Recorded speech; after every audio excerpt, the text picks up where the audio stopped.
Jemaat GBI CK 7, pada kesempatan hari ini, mari kita tundukkan kepala, kita berdoa sebelum pemberitaan firman Tuhan. Bapa yang baik, terima kasih buat hari yang indah. Kami mengucap syukur buat hari yang baru, berarti ada kesempatan yang baru bersama dengan Tuhan. Kami percaya Tuhan, firman Tuhan yang kami dengar bukan sekedar hanya kami serap saja begitu saja, tetapi kami akan hidup dikuasai oleh firman. Kami percaya firman Tuhan datang dalam hidup kami bukan sia-sia, dan semua ini bukan suara atau isi hatiku Tuhan, tetapi betul-betul isi hatimu yang Tuhan berikan kepada kami semuanya. Itu sebabnya hari ini Tuhan kami sambut firman kebenaran di dalam nama Tuhan Yesus, Juru Selamat kami yang agung. Kami berdoa dan mengucap syukur. Kita sama-sama katakan, amin. Di dalam sebuah kehidupan itu biasanya kita memiliki barang atau sesuatu atau seseorang yang sangat penting dalam hidup kita, dan seringkali kita berpegang kepada hal-hal itu dan kita akhirnya susah untuk sharing atau bagikan, atau bahkan kemudian dengan rela, bahkan dengan ikhlas kita justru mau bagikan menjadi dampak atau berkat bagi orang lain. 3 hal ini yang kita ada di dalam hidup ini, ada sebuah hal yang Tuhan titipkan dalam hidup ini, itu adalah waktu, talenta, dan uang. 3 hal ini adalah, saya bisa katakan, komoditas yang sangat hebat, yang sangat luar biasa, yang Tuhan titipkan dalam hidup kita, yang patut kita kelola. Ya, waktu, talenta, dan uang. Seringkali kita berpikir bahwa semua itu punya kita, sehingga kita sulit untuk sharing atau bagikan kepada orang lain, karena kita betul-betul berpegang teguh kepada hal-hal ini. Dan bahkan banyak manusia juga yang akhirnya mengilahkan hal-hal ini, dan akhirnya sombong dan lain sebagainya karena merasa bahwa hal-hal ini adalah milik mereka. Ya. Di dalam prinsip kerajaan, di Mazmur 24 ayat yang pertama dikatakan, Mazmur Daud, Tuhanlah yang empunya bumi serta segala isinya, dan dunia serta yang diam di dalamnya.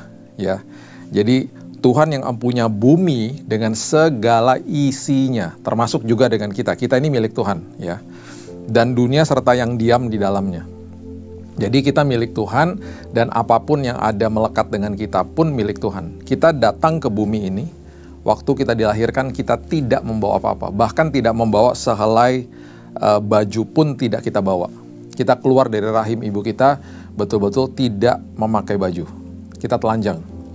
Dan bahkan kita dikenakan baju pada hari itu. Kita dipakai baju, diberikan baju, ya, kita dibungkus, diberikan baju langsung pada hari itu. Nanti ketika hari kita berpulang ke rumah Bapa pun, tubuh ini akan dimandikan. Dan kembali lagi kita akan pergi, ketika dimandikan kita tidak memakai baju, dan di hari itu kita akan dipakaikan baju lagi. Jadi kita datang tidak bawa apa-apa, pulang pun tidak bawa apa-apa. Itu sebabnya firman Tuhan mengatakan bahwa kita ini bukan pemilik. Kita ini adalah pengelola apa yang Tuhan titipkan dalam hidup ini. Itu sebabnya waktu, talenta, dan uang itu adalah 3 hal besar yang sering kali dibahas di dalam firman Tuhan, yang merupakan perkara yang sangat indah sebenarnya, yang patut dikelola, dan kemudian seringkali nanti Roh Kudus akan bilang untuk sharing kepada yang lain. Ya, sharing kepada yang lain. Dan ketika kita lakukan itu, maka kita akan memberitahu dunia siapa Tuhan kita, dan prinsip kerajaan. Kemudian mereka bisa mengenal Yesus justru dari tindakan-tindakan seperti itu. Ya, jadi kalau kita mengerti dasar daripada prinsip kerajaan, bahwa kita ini pengelola, bahwa kita ini adalah manusia yang diminta sama Tuhan untuk mengelola hidup ini dengan sebaik-baiknya, kita akhirnya ngerti dan kita jadi dampak. Ya, ada 3 hal saya mau bagikan supaya kita mengerti apa yang patut kita lakukan hari lepas hari, karena hidup ini tidak panjang. Hidup di dunia ini maksud saya tidak panjang. Ya, coba kita buka sama-sama di Mazmur 90, dimulai dari ayat yang ke-10 dan kemudian ayat yang ke-12. Mazmur 90 ayat yang ke-10. Masa hidup kami 70 tahun. Masa hidup kami 70 tahun. Dan jika kami kuat, 80 tahun. Ya, usia manusia ya rata-rata 70, 80, lebih daripada itu bonus. Ya. Dan kebanggaannya adalah kesukaran dan penderitaan sebab berlalunya buru-buru dan kami melayang lenyap. Jadi sangat-sangat buru-buru gitu ya. Kalau kita hitung-hitung, makanya seringkali sepertinya baru tahun baru, kok tiba-tiba sudah mau akhir tahun lagi, dan seterusnya. Setiap tahun kita rasa seperti itu. Kok cepat ya waktu itu berlalu ya. Ayat 12. Ajarlah kami menghitung hari-hari kami sedemikian, hingga kami beroleh hati yang bijaksana. Maksud ayat ini adalah menghitung hari-hari itu adalah kita menghargai hari-hari itu.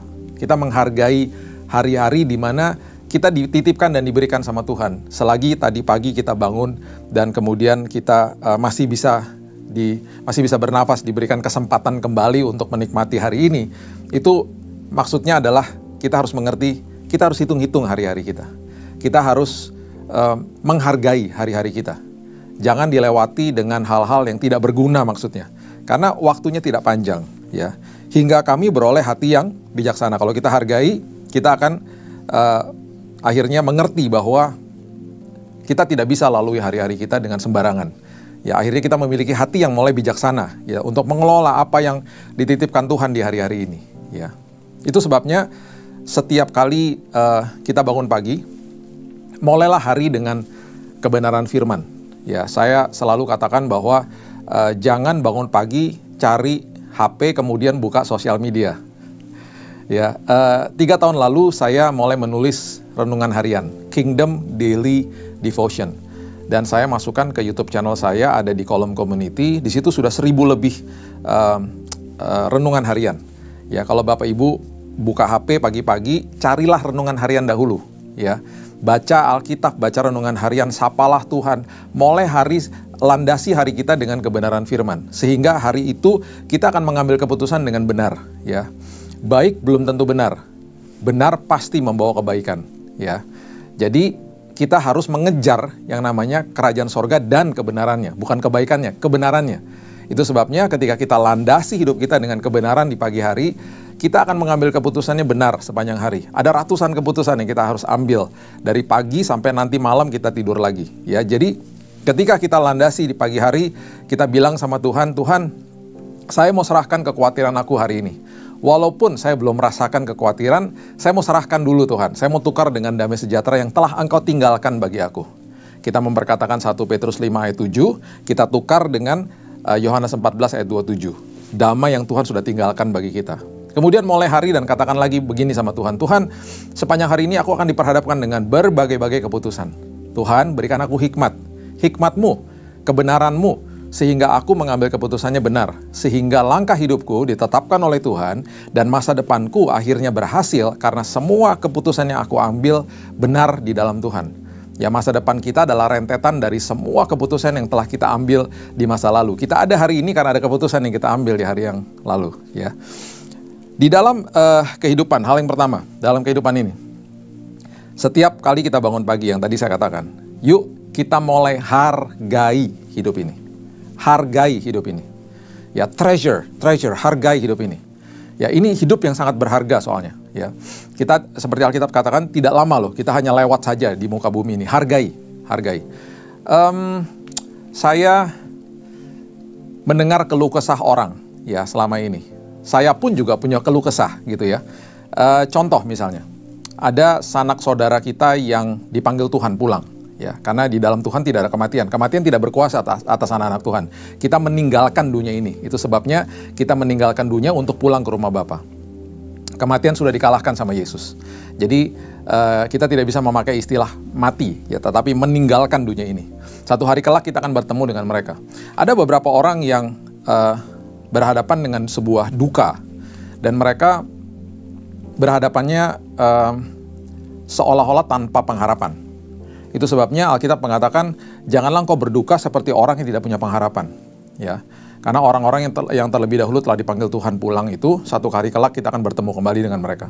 Ya, jadi seringkali karena duka yang begitu dalam, mereka tidak menikmati hari-hari mereka. Ketika ada sebuah sakit hati yang kemudian tidak dikelola dengan benar, tidak mengambil keputusan untuk mengampuni, berubah jadi kepahitan, orang-orang seperti ini juga pun tidak menikmati hari-hari mereka. Jadi akhirnya banyak hari-hari dilewati dengan duka, dengan kesedihan yang sangat dalam. Akhirnya berujung kepada depresi dan stres. Saya tidak meremehkan yang namanya duka. Kita harus melewati hari-hari seperti itu, dan itu sehat untuk kita mengeluarkan duka kita gitu ya. Kita menangis dan lain sebagainya, itu normal. That's okay ya. Tetapi ada orang-orang yang berkepanjangan ya, mereka seolah-olah sepertinya harapannya habis ya. Ingat, kita bisa malu loh nanti kalau kita sudah sampai di kekekalan bersama-sama dengan Yesus. Dan ketika kita look back, kita lihat ke hari-hari kita bisa malu sendiri loh. Dan kita bisa rasa rugi sendiri, aduh kenapa saya tidak memakai hari-hari saya saat itu dengan sebaik-baiknya. Kalau saya tahu apa yang saya akan alami sekarang, saya pasti akan tersenyum. Semua yang telah meninggalkan kita di dalam Tuhan sudah ada di pangkuan Bapa, dan mereka sudah tersenyum. Mereka di tempat yang lebih baik. Itu sebabnya hargai hari-hari kita gitu ya. Lewati duka itu normal, lewati hari-hari kita, hargai hari-hari kita, hitung hari-hari kita sedemikian rupa supaya kita enjoy hari lepas hari gitu ya. Saya ngalami duka, sampai hari ini saya masih meneteskan air mata kalau ingat papa saya yang meninggal 13 tahun yang lalu. Tapi apakah saya hidup larut di dalam kedukaan? Tidak. Saya menangis karena saya kangen sama dia. That's normal. Ya, it's okay. Saya punya pengharapan satu hari nanti saya akan berjumpa lagi dengan dia. Ya, jadi lewati hari-hari ini, hargai hari-hari kita. Ya, ingat di dalam satu minggu ada 168 jam, Bapak Ibu, 168 jam. Ya, kita semuanya sama 168 jam. Nah, menurut survei di kota-kota besar, ya, 50 jam itu dipakai untuk tidur. 50 jam dipakai untuk tidur. Rata-rata ya, lebih daripada itu berarti kita males, kita kurang dari itu berarti kita kurang tidur ya. Kemudian 15 jamnya lagi dipakai untuk makan. Makan itu berarti bukan 15 jam makan terus gitu dalam satu minggu, tapi termasuk dengan siap-siapnya, termasuk juga dengan hal-hal yang lain ya. Duduk, ngobrol-ngobrol gitu ya dengan teman misalnya, 15 jam itu untuk makan, ada di dining table lah istilahnya. 40-48 jam itu dipakai untuk kerja atau sekolah. Kerja atau sekolah ya, atau kuliah ya. Itu dalam satu minggu ya. Kemudian 15 jamnya lagi dipakai untuk siap-siap. Mungkin yang wanita lebih lama, kalau saya karena nggak ada rambutnya jadi lebih cepat gitu ya. Siap-siap itu rata-rata satu minggu ya. Kemudian ada lagi 15 jam lagi itu ada di jalan. Satu minggu itu 15 jam itu kita ada di jalan. Baik itu mungkin pergi ke kantor, pergi ke tempat kuliah, pergi ketemu sama orang dan lain sebagainya, itu ada 15 jam satu minggu.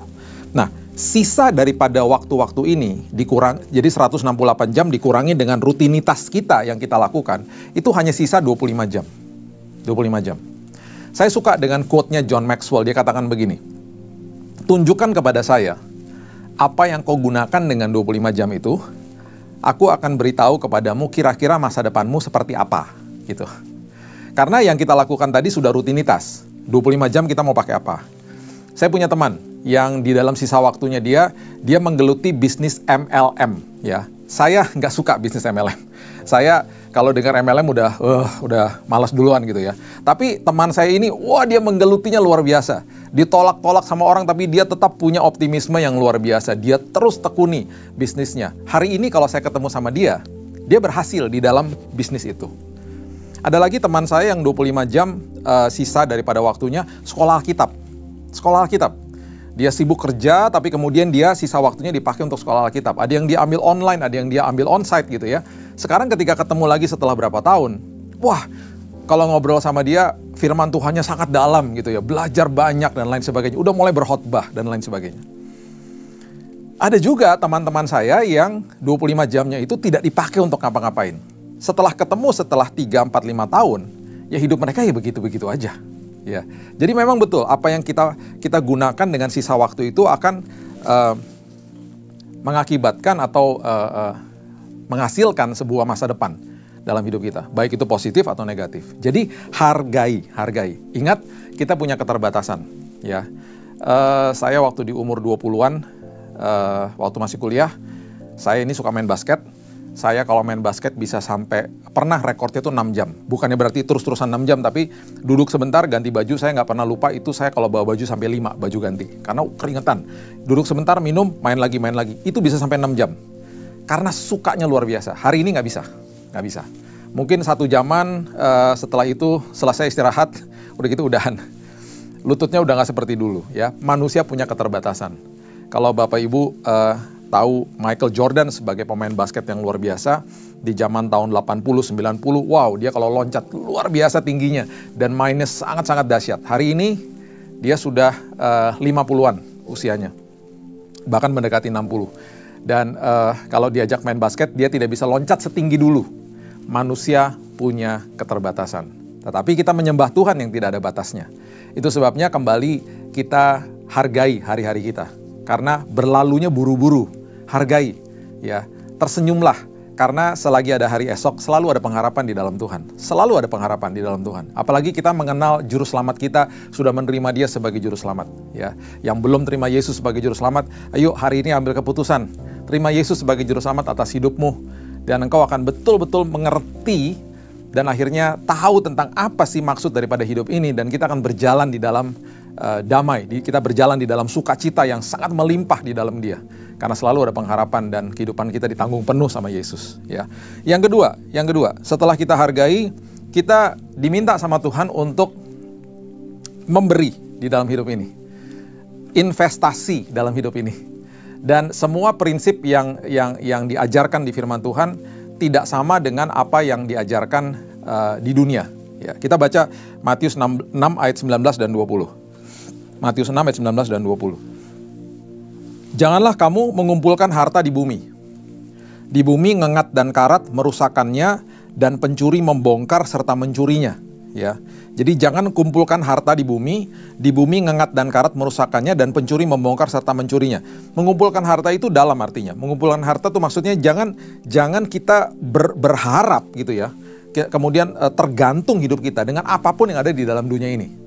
Karena apapun itu bisa hilang kapan saja, ya. Apalagi di dalam dunia. Ya, itu sebabnya dikatakan tetapi kumpulkanlah ayat 20 bagimu harta di sorga. Harta di sorga. Di sorga ngengat dan karat tidak merusakkannya dan pencuri tidak membongkar serta mencurinya. Kumpulkan harta di sorga, ya. Berikan kepada Tuhan, investasi di dalam kerajaan sorga. Dan itu ada prinsip-prinsip yang Tuhan ajarkan di dalam kebenaran firman, ya. Salah satunya adalah ini. Coba kita lihat Lukas 14. Lukas 14 ayat yang ke-12 sampai ayat yang ke-14. Ya, Lukas 14 ayat 12 sampai 14. Dan Yesus berkata juga kepada orang yang mengundang Dia, apabila engkau mengadakan perjamuan siang atau perjamuan malam, janganlah engkau mengundang sahabat-sahabatmu atau saudara-saudaramu atau kaum keluargamu atau tetangga-tetanggamu yang kaya. Karena mereka akan membalasnya dengan mengundang engkau pula dan dengan demikian engkau mendapat balasnya. Maksudnya jangan berbuat baik karena ada maunya, karena kita mau dibalas. Ya, itu kecenderungan orang-orang di dunia. Saya mau dekat-dekat sama orang ini karena supaya saya dapat sesuatu dari dia. Kalau orang ini saya tidak mau karena saya nggak akan dapat apa-apa dari dia. Ya, tidak apa-apa belajar dari orang yang bisa memberikan kita pengaruh yang baik. It's okay, tapi harus jaga motivasi hati kita. Akhirnya banyak orang yang istilahnya mau dekat dengan orang tertentu karena ada maunya. Ya, sementara orang-orang yang lain tidak dianggap penting sama dia. Oh, dia bisa kasar sama orang-orang seperti itu. Jadi punya double standard akhirnya. Ya. Ayat 13. Tetapi apabila engkau mengadakan perjamuan, undanglah orang-orang miskin, orang-orang cacat, orang-orang lumpuh, dan orang-orang buta. Ya, ini maksudnya bukan secara literal, tetapi ini juga dimaksudkan untuk kita melakukan kebaikan, memberikan kebaikan untuk orang-orang yang tidak bisa membalas kepada kita. Dan engkau akan berbahagia karena mereka tidak mempunyai apa-apa untuk membalasnya kepadamu. Engkau akan dibuat berbahagia karena mereka tidak punya apa-apa untuk balas. Justru kita akan dibuat berbahagia ketika orang itu tidak bisa balas kepada kita. Karena yang Tuhan mau adalah supaya kita ngerti kita lakukan ini adalah kita lakukan untuk Tuhan. Dan justru Dia yang akan memperhitungkan semuanya bagi kita. Ya, sebab engkau akan mendapat balasnya pada hari kebangkitan orang-orang benar. Ya, jadi berarti maksudnya Tuhan adalah gini, jangan hitung-hitungan sama saya, gitu loh. Itu sebabnya jika kita memberi, ya, jangan hitung-hitungan sama Tuhan. Jangan bilang Tuhan balikin ya Tuhan, balikin ya Tuhan. Jangan ngomong gitu, bilang Tuhan terima kasih, Tuhan sudah menitipkan berkat yang luar biasa atas hidupku, aku memberikan dengan kerelaan hati. Karena semuanya yang ada melekat dengan aku adalah milik Tuhan. Milik Tuhan, semuanya punya Tuhan. Jadi saya memberikan dengan sukarela, dengan sukacita karena ini punya Tuhan. Ya. Itu sebabnya kita akan mempunyai hati yang betul-betul rela, ikhlas, hati yang berbahagia ketika kita memberi. Saya bukan berbicara hanya sekedar uang saja. Ya, ini lebih daripada itu. Kebaikan, membagikan talenta kita, membagikan waktu kepada orang lain bahkan. Ya, ada seorang mbak yang kerja di rumah saya, dan biasanya saya selalu tanya kepada mereka cita-cita mereka apa. Jadi satu hari dia datang ke rumah saya dan kemudian saya tanya sama dia. Dia waktu itu usianya 19 tahun. Ini beberapa tahun yang lalu. Mbak, mimpimu apa? Dia bengong ngeliatin saya. Saya nggak mimpi tadi malam, Pak. Saya bilang, bukan itu. Cita-citamu apa? Gitu. Terus dia baru akhirnya sadar, oh iya, cita-cita saya, Pak. Saya pengen banget selesai SMA, tapi saya nggak punya uang. Itu sebabnya saya merantau dan kerja di Jakarta. Mbak mau kalau saya sekolahkan SMA? Waduh, gimana caranya, Pak? Ambil paket C, saya bilang gitu. Nanti Mbak kerja sampai jam 2:30, jam 3, semua udah beres, rumah udah bersih. Saya panggilkan teman saya tukang ojek, nanti Mbak diantar ke sekolah. Kita cari sekolah yang dekat dengan sini. Oh mau Pak, gitu. Oke. Nanti uang sekolahnya dipotong dari gaji saya. Tidak. Selagi saya bisa, saya mau bagi sama Mbak, karena saya mau supaya akhirnya Mbak jangan kerja terus di sini. Mbak kejar cita-citanya Mbak. Jadi saya percaya Tuhan mempertemukan kita hari ini, karena Tuhan punya maksud yang indah dalam hidupnya Mbak. Sekolah akhirnya. Dan dia lulus SMA waktu dia kerja sama saya. Dia nggak bisa balas sama saya, tapi hati saya dibuat sangat-sangat berbahagia. Berbahagia itu lebih dari segala-galanya. Hati yang berbahagia itu lebih dari segala-galanya. Ya, satu hari tiba-tiba yang tadinya nggak bisa bahasa Inggris, bisa bahasa Inggris. Karena diajarin sama anak-anak saya. Jadi di rumah mulai praktis bahasa Inggris gitu ya. Kemudian akhirnya setelah selesai, saya tanya lagi sama dia, mau kuliah nggak? Dia bilang mau Pak. Akhirnya kita enroll dia di program D1 saat itu, dan kemudian D2. Saat ini dia adalah pemilik sebuah usaha yang cukup berhasil, dan saya bangga lihat dia. Dan itulah kehidupan ini. Tuhan mempertemukan kita dengan orang-orang yang tepat. Dan seringkali Tuhan katakan, saya pertemukan kamu dengan dia, atau dengan orang ini untuk kamu berbagi, karena saya mau kamu jadi bawa dampak dalam hidupnya dia. Dan itulah kehidupan, dan justru kita dibuat sangat berbahagia. Hal yang sangat sederhana misalnya, berapa banyak di antara kita yang menegur satpam ketika dia bukain pintu di mall? Apakah kita hanya nyelosor begitu aja? Apakah kita hanya lewat begitu saja? Dan saya suka perhatikan, ya, banyak orang nggak pernah sapa seseorang yang bukain pintu. Itu hanya memerlukan 1-2 detik, kita cuma lihat matanya dan bilang terima kasih ya mas. Itu sudah sangat berharga bagi dia. Berapa banyak di antara kita yang keluar dari toilet dan kita bilang terima kasih sama penjaga toiletnya? Ya, nggak banyak, tidak banyak. Kita sedang melakukan sebuah ibadah padahal yang sangat dahsyat. Dan kita sedang memberikan sebuah sapaan. Orang itu nggak bisa balas apa-apa sama kita. Coba kalau kita ketemu sama orang yang penting, orang yang terkenal misalnya, wah kita bisa sapa duluan, bahkan minta-minta foto sama dia. Ya. Itu yang Alkitab katakan, ya. Jangan mengundang orang-orang seperti itu maksudnya. Tidak salah, sekali lagi tidak salah. Tapi undanglah orang-orang yang buta, lumpuh dan lain, karena mereka nggak bisa balas. Mereka nggak punya kemampuan untuk balas kepada kita, ya. Jadi perhatikan dalam hari-hari kita, ya. Kita akan berbahagia kalau kita mulai belajar untuk memberi, belajar untuk berbagi di dalam hidup ini, ya. Salah satu pemberian yang juga merupakan prinsip kerajaan adalah di Markus 12. Coba kita lihat ayat 41 sampai 44. Markus 12 ayat 41 sampai 44. Pada suatu kali Yesus duduk menghadapi peti persembahan dan memperhatikan bagaimana orang banyak memasukkan uang ke dalam peti itu. Ya. Banyak orang kaya membeli jumlah yang besar. Ya, ini Markus menulis dengan sangat detail. Dia katakan banyak orang kaya memberi dengan jumlah yang besar, karena memang jumlah yang besar itu adalah takaran di dalam perspektif dunia. Yang kalau misalnya 100.000 dengan 10.000 ya besaran 100.000, bukan 10.000-nya gitu ya. Lalu datanglah seorang janda yang miskin dan ia memasukkan 2 peser, yaitu 1 duit. 2 peser yaitu 1 duit. Maka dipanggilnya murid-muridnya.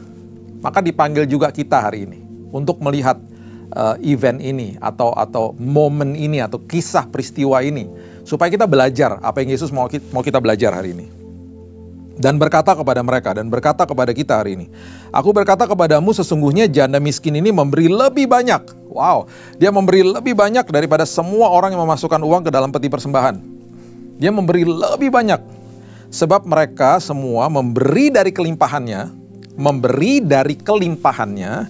tetapi janda ini memberi dari kekurangannya. Semuanya yang ada padanya yaitu seluruh nafkahnya. Di dalam prinsip kerajaan, Tuhan melihat bukan jumlahnya, Tuhan melihat sisanya. Ketika janda ini memberi dari kekurangannya, dan bahkan 0 kekurangannya, habis semuanya misalnya, itu justru pemberian yang terbesar. Dan itu justru akhirnya menjadi sesuatu yang sangat indah di mata Tuhan. Terbalik semuanya. Ya, tadi kita sudah belajar, kalau di dunia kita baik-baikin orang supaya dapat sesuatu dari dia, kerajaan surga terbalik. Kita berbuat baik kepada orang yang tidak bisa membalas kepada kita, kita dibuat berbahagia. Karena kita akhirnya sadar bahwa kita melakukan itu untuk Tuhan, gitu ya. Kemudian ketika memberi juga gitu. Tuhan tidak melihat jumlahnya, Tuhan lihat sisanya.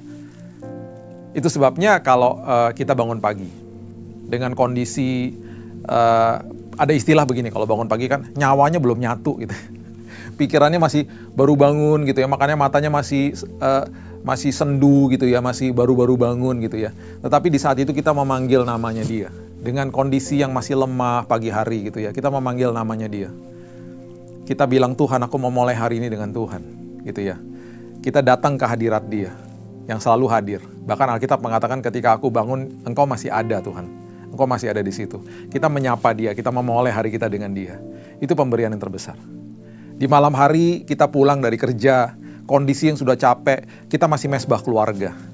Dengan kondisi yang udah ngantuk-ngantuk, kita masih berdoa. Kita masih bilang, Tuhan terima kasih buat hari yang indah ini. Tuhan, aku mengucap syukur, aku diberikan kesehatan. Aku mengucap syukur, aku masih punya kerjaan Tuhan. Aku mengucap syukur walaupun aku capek, aku punya kesempatan, aku masih bisa doa Tuhan. Itu adalah pemberian yang luar biasa. Karena sisanya udah gak ada, sisa tenaga udah gak ada. Ya. Jadi bukan berbicara soal uang saja. Tapi berbicara tentang waktu kita, kemudian talenta kita, udah capek-capek kita ngajarin teman kita tentang keahlian kita misalnya, dan kemudian kita katakan, udah gak usah bayar deh. Ini buat kamu aja semuanya, aku mau bagi ilmu aku buat kamu gitu ya. Misalnya gitu ya. Saya tidak salahkan, kembali lagi, saya tidak salahkan orang-orang yang membuat les ini, les itu, dan ngajarin keahlian dia, dan kemudian mendapatkan penghasilan dari situ. That's okay, ya, that's okay. Tapi sesekali Roh Kudus akan menggerakkan hati kita untuk membagikan juga talenta kita kepada orang lain dan tidak hitung-hitungan. Ya. Dan justru hal-hal seperti itu adalah pemberian yang terbesar. Jadi jangan memberi kepada Tuhan sebagai umpan. Tuhan balikin ya, jangan seperti itu. Kita memberikan dengan kerelaan hati kita, dan itulah adalah sebuah investasi di dalam kerajaan sorga yang sangat indah di mata Tuhan. Yang ketiga, Alkitab berbicara tentang pengelolaan, ya, managing, pengelolaan. Ya, Kejadian 2 ayat yang kelima mengatakan begini, belum ada semak apapun di bumi, belum timbul tumbuh-tumbuhan apapun di padang. Ya, semak itu berbicara tentang sesuatu yang berantakan, yang harus diperbaiki. Kemudian tumbuh-tumbuhan berbicara tentang sesuatu yang sudah baik dan harus di-manage, harus dijaga gitu ya. Sebab Tuhan Allah belum menurunkan hujan ke bumi. Ya, belum menurunkan hujan. Kenapa? Karena belum ada orang untuk mengusahakan tanah itu. Ini sebuah prinsip di dalam proses kreasi. Manusia pertama kali tidak pernah diberikan gereja. Manusia pertama kali ketika diciptakan diberikan bumi, dan lebih kerucut lagi, lebih spesifik lagi di ayat ini, manusia diberikan marketplace, tempat untuk dia kerja. Wow.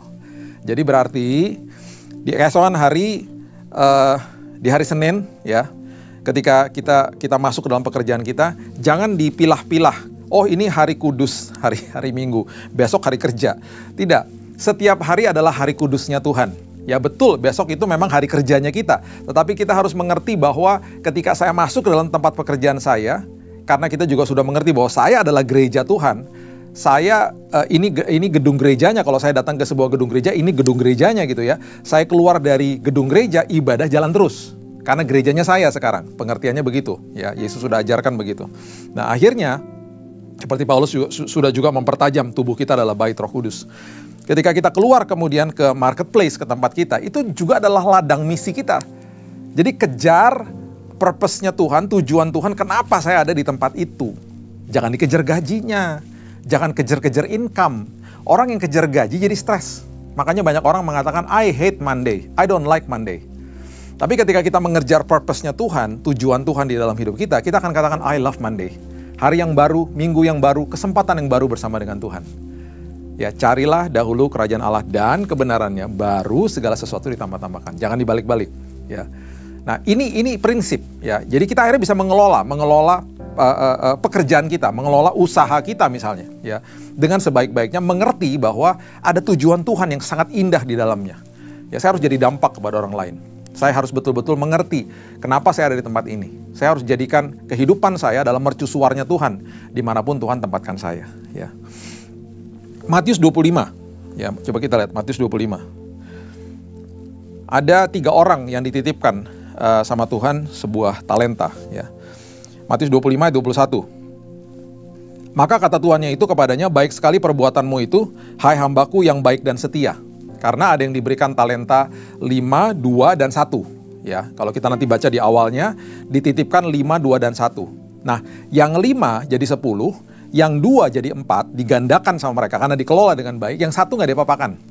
Mungkin dia kecewa, kenapa cuma 1? Ya, kenapa nggak seperti yang lain-lainnya? Dia nggak mau kelola akhirnya. Jadi ketika tuannya kembali, dikatakan, baik sekali perbuatanmu itu, hai hambaku yang, ini luar biasa perkataan ini, yang baik dan setia. Orang yang belajar ngelola, firman Tuhan katakan kita disebut orang yang baik dan setia. Engkau telah setia dalam perkara kecil, aku akan memberikan kepadamu tanggung jawab dalam perkara besar. Wow. Masuklah dan turutlah dalam kebahagiaan Tuhanmu. Kamu akan enjoy berjalan dengan saya, dengan Tuhan. Masuklah dalam kebahagiaan Tuhanmu, itu maksudnya kebahagiaannya Tuhan. Ya. Karena engkau mengelola hidupmu dengan benar, mengelola pekerjaanmu dengan benar, mengelola keluargamu dengan benar, mengerti prioritas dalam hidup ini. Ingat, sebagai orang tua kita wajib hadir bagi anak-anak kita. Bukan uangnya yang hadir, kitanya harus hadir. Hadir bagi mereka. Ya, hadir bagi keluarga kita. Waktu berarti. Itu nomor 1 loh. Ya, itu prioritas, bukan yang lain. Keluarga kita nomor 1. Ya. Maka jawab tuannya itu, ayat 26. Ya, ayat 26 ini kita berbicara tentang ketika didapati hamba yang tidak mau mengelola. Yang 1 ini yang dapat talenta 1 tidak mau mengelola. Lihat perkataan ini. Ini sangat berbeda sekali. Jawab tuannya itu, hai kamu hamba yang jahat dan malas. Yang tadi dikelola 5 jadi 10, 2 jadi 4 itu baik dan setia. Yang 1 ketika tidak diapa-apakan dikatakan dengan kata yang sangat keras, hamba yang jahat dan malas. Jahat dan malas. Jadi kamu sudah tahu bahwa aku menuai di tempat di mana aku tidak menabur dan memungut dari tempat di mana aku tidak menanam. Ayat 27. Karena itu sudahlah seharusnya uangku kau berikan kepada orang yang menjalankan uang, supaya sekembaliku aku menerimanya serta dengan bunganya. Maksudnya kalau kamu nggak bisa kelola, udah nanti Tuhan bahkan bisa mengambil apapun yang tadinya harusnya menjadi tanggung jawab untuk orang lain kelola akhirnya. Karena kita nggak mau kelola hal yang kecil misalnya, kita nggak mau setia sama hal yang kecil. Ya, akhirnya dikatakan sebab itu ambillah talenta itu daripadanya, berikan kepada orang yang mempunyai 10 talenta itu. Karena setiap orang yang mempunyai kepadanya akan diberi sehingga ia berkelimpahan, tetapi siapa yang tidak mempunyai apapun juga yang ada padanya akan diambil daripadanya. Tuhan sangat keras dengan hal pengelolaan. Karena di dalam muka bumi ini semuanya terjadi atas pengelolaan kehidupan orang-orang percaya. Kalau kita nggak bisa mengelola yang kecil, ya Tuhan akan kasih sama orang lain untuk mengelola hal itu. Karena Tuhan berpartneran dengan manusia untuk mengelola bumi ini. Itu sudah menjadi amanat agungnya Tuhan dari Kejadian 1 ayat 26. Aku ciptakan engkau segambar dan serupa seperti aku, supaya engkau bisa berkuasa atas apa? Atas bumi ini, atas kehidupan ini. Dia minta kita mengelola bumi ini. Ya, itu sebabnya dia katakan yang sangat keras kata-katanya loh. Jahat, malas dan jahat. Ya, jadi kelolalah hidup ini sebaik-baiknya. Sebagai anak Tuhan, kita harus mengelola keluarga kita, kemudian kelola pekerjaan kita, pelayanan kita, semua aspek dalam hidup kita. Minta hikmat daripada Tuhan.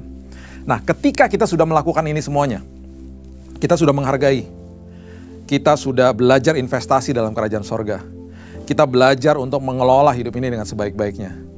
Di akhir daripada ini semuanya kita akan enjoy, kita akan betul-betul menikmati hidup ini. Saya tutup dengan ayat ini. Pengkhotbah 5 ayat 18-19 mengatakan begini. Lihatlah, yang kuanggap baik dan tepat ialah kalau orang makan minum dan bersenang-senang dalam segala usaha yang dilakukan dengan jerih payah di bawah matahari selama hidup yang pendek yang dikaruniakan Allah kepadanya, sebab itulah bahagianya. Wow. Setiap orang yang dikaruniai Allah kekayaan dan harta benda dan kuasa untuk menikmatinya, untuk menerima bahagianya, dan untuk bersuka cita dalam jerih payahnya, itu pun karunia daripada Allah. Ya, bersuka cita itu adalah karunia. Jadi orang yang dikatakan orang yang dikarunia Allah kekayaan dan harta benda dan kuasa untuk menikmatinya adalah orang yang akhirnya mengerti harta benda ini punya siapa. Harus saya apakan gitu loh. Ini punya Tuhan, saya harus belajar kelola, saya harus belajar hargai, saya harus belajar investasi dalam kerajaan sorga. Ya. Untuk menerima bahagianya dan untuk bersuka cita dalam jerih payahnya, juga itu pun karunia Allah. Sukacita adalah karunia daripada Tuhan. Kita nggak bisa dengan kekuatan sendiri kita switch on dan off sukacita. Itu pemberian Tuhan. Ketika kita belajar untuk menghargai hidup ini, belajar untuk memberi, belajar untuk mengelola, hari ini kita akan enjoy, menikmati perjalanan hidup kita dengan Tuhan. Saya percaya firman ini akan menguatkan Bapak Ibu sekalian untuk menjalankan hidup ini hari lepas hari. Dan ingat, usia kita di bumi ini tidak panjang, ya. Tujuan kita adalah nanti bersama-sama dengan Kristus di dalam kekekalan. Itu sebabnya selagi kita masih diberikan nafas kehidupan, kelolalah hidup ini dengan sebaik-baiknya. Jadilah dampak dan berkat bagi banyak orang selama kita bernafas. Mari kita berdoa. Bapa, terima kasih, mengucap syukur buat hari yang indah ini. Aku berterima kasih buat firman Tuhan yang menguatkan hidup kami. Dan kami percaya hari ini kami akan betul-betul menikmati perjalanan hidup kami dengan Tuhan. Karena kami belajar setiap hari Tuhan, untuk menghargai hidup kami yang pendek ini di dalam dunia ini. Untuk belajar memberi, tidak hitung-hitungan sama Tuhan. Bahkan kami belajar mengelola hidup kami dengan sebaik-baiknya. Itu sebabnya Tuhan, kami percaya sebagai hamba yang baik dan setia, kami memberikan yang terbaik juga dalam hidup kami untuk Tuhan. Karena terlebih dahulu Tuhan sudah memberikan yang terbaik bagi hidup kami. Terima kasih Tuhan untuk kasih karunia Tuhan. Terima kasih buat hari yang indah dan masa depan yang indah yang Tuhan sudah siapkan bagi kami. Meteraikan firman ini karena kami juga sudah dimeteraikan oleh Roh Kudus. Di dalam nama Tuhan Yesus kami berdoa dan mengucap syukur. Kita sama-sama katakan amin. Tuhan memberkati.